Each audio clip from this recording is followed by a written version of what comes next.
Hello everybody and welcome to my channel. I am the Backwoods Atheist, and today we're going to listen to Tucker Carlson tell us his feelings on homeless people. I'm sure this will be very enlightening. So let's see what he has to say. If you live in the United States, you may have noticed that many of our public spaces have become homeless encampments. You see trash-filled tents blotting out what were once green and tidy public parks. You step over vagrants drooling unconscious on the steps of train stations on the way to work. You watch this junkie smoke meth without any embarrassment at all, and then So you can already see how he's framing this. I mean, showing a bunch of fucking pictures of these fucking, looks like alcoholic homeless people laying on the street. You can already tell how he's trying to frame this, but let's let him go on. yell at pedestrians on the sidewalk, maybe at your children. Everywhere, at every intersection, there are beggars. It's what we used to imagine India was like, but this is not Calcutta. This is New York. A little bit of racism there for you. And San Francisco and Austin, Texas. So the question is, what happened? And the short answer is, our leaders did this. No matter what they tell you, homelessness is not an act of God. It's not a result of economic collapse in this country. America did not run out of housing. Instead, a determined group of well-funded ideologues decided to make it easier to live on the streets in this country while doing drugs. Therefore, many people now live on the streets while doing drugs. Yes, Tucker, because I'm sure these people are just thrilled to be sleeping in a gutter as long as they got drugs. I'm sure they wouldn't be much happier doing those drugs in an apartment or a house. I mean, there are plenty of non-homeless drug addicts, and there's plenty of homeless people that aren't drug addicts. So it seems like a false equivalency you're fucking bringing in here. See? Not complicated. In 2005, an unemployed alcoholic called Basil Humphrey enrolled in a rehab program in Boise, Idaho. When Humphrey refused to stop drinking, the rescue mission kicked him out. Those were the rules, and he spent months sleeping outside, as so many do. Eventually, local authorities ticketed him for camping on public property. That was the law. The story would have ended there, except that a huge corporate law firm in... So let's be clear here. This dude was homeless, had no place to live, was sleeping on the street, and was ticketed for it. To me, that sounds like he was ticketed for being poor. I don't know. in New York City called Latham and Watkins took an interest in the case on the other side of the country. Now, typically, Latham and Watkins represents Wall Street banks and prominent Democratic office holders. And you can see already how he's trying to frame this. He already tries to frame this because he knows the people that watch his show on average have a very low opinion of fucking Democrats. So he immediately will throw that little thing in there to instantly turn his audience to whatever, against whatever that thing is connected to. If he can connect it to the Democrats or Wall Street, which I don't see how this fucker is going to fucking bang on Wall Street, this rich trust fund baby, who literally his stepmom is the heiress to the Swanston frozen food fortune. Dude's never had to work a honest day in his fucking life. But he's going to tell us what the problem with homelessness is. But the firm wanted to change vagrancy laws to increase homelessness. Why did they want that? We don't know. But the firm... So in other words, you have no proof that that's actually what they wanted to do.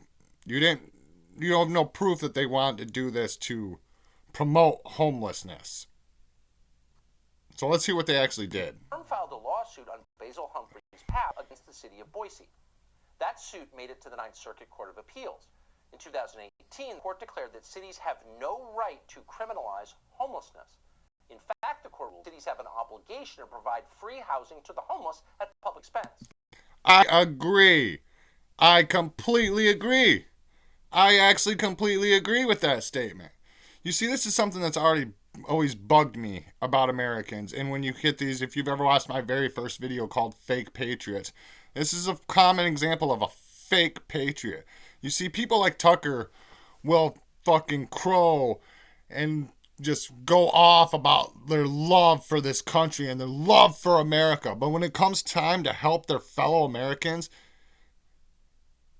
they're silent. If they could pay $5 and more out of their paycheck and cure everybody in this country of cancer, I guarantee it these motherfuckers would throw a bitch fit about it. They don't care about their fellow Americans. They don't care about anybody else. They don't even really care about America. They care about maintaining the status quo and maintaining their high position. Let's not forget, Tucker here is one of the top. He is one of the elites. As much as he tries to claim that he's not and that he's against these elites, he is, in fact, an elite himself.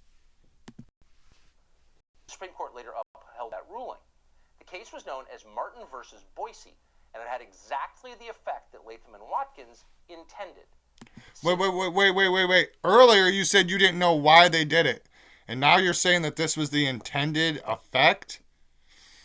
I don't know. Seems like you're kind of flip-flopping here, Tucker. The officials across the country no longer had an obligation to protect the public and public spaces from drug addicts who decided to live in them.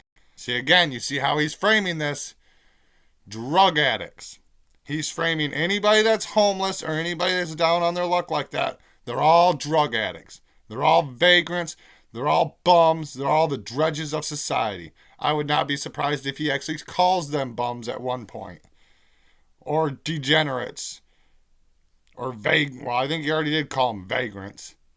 I mean, this is just loaded language that's meant to connotate a negative image of something.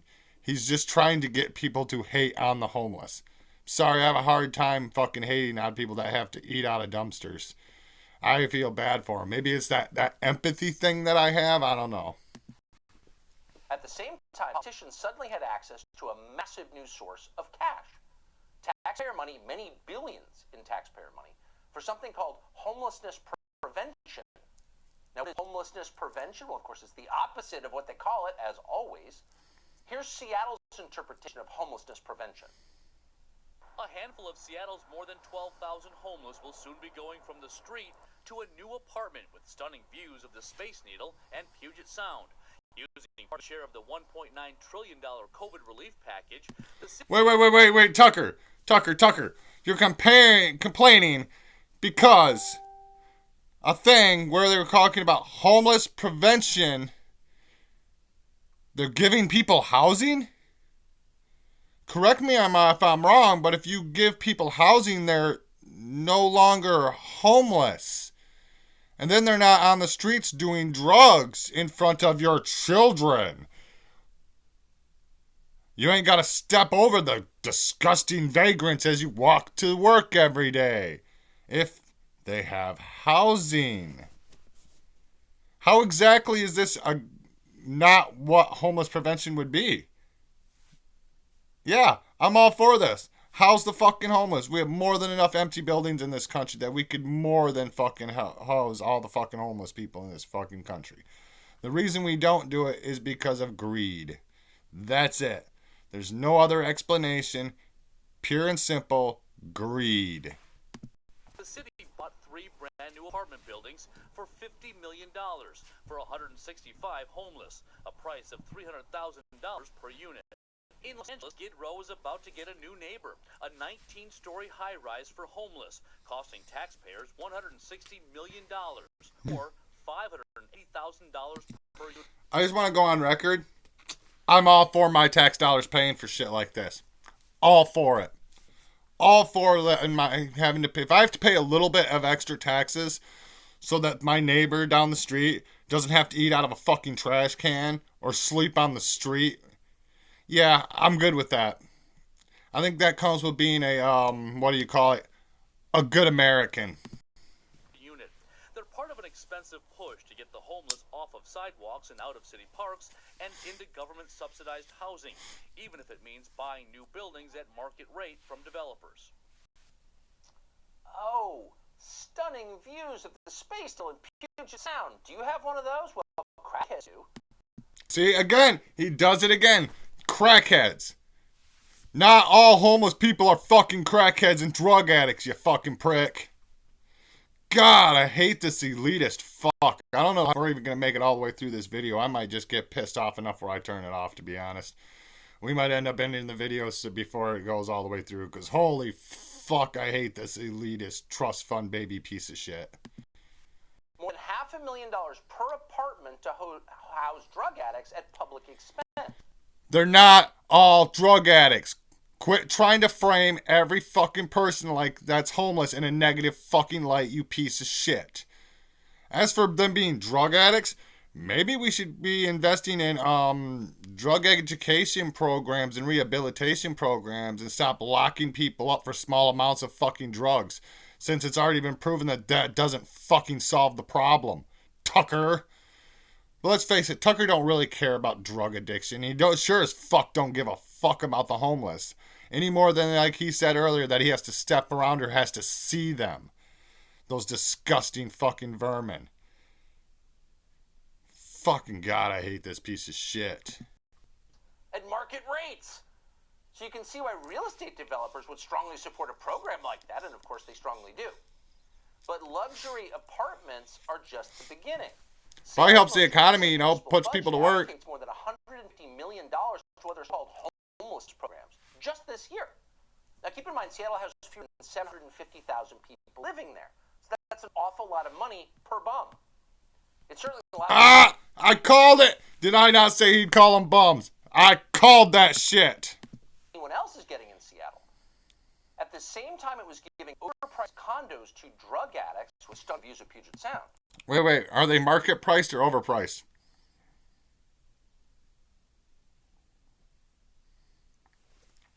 Seems like you're throwing around a lot of fucking terms here, buddy. Seattle allocated just $10 million total for its small business stabilization fund designed to keep family businesses from going bankrupt during the COVID lockdowns. So the city's priorities could not be clearer than that. You lavish money on the least productive, most antisocial parasites in our society, and then you punish Americans who work for a living. That sounds like today's society in a nutshell. Like, for instance, people like you. Parasites who contribute nothing to society, but yet are rich as fuck. And then we have, factory workers, and we have grocery store workers and cashiers at the gas stations, and we have utility workers and all these other people that are living in fucking poverty.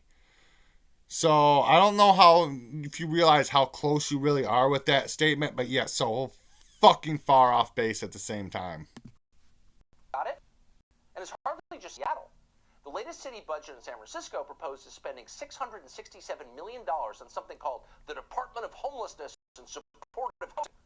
And yet, at the very same time, San Francisco Department of Children, Youth, and Families gets less than half that amount.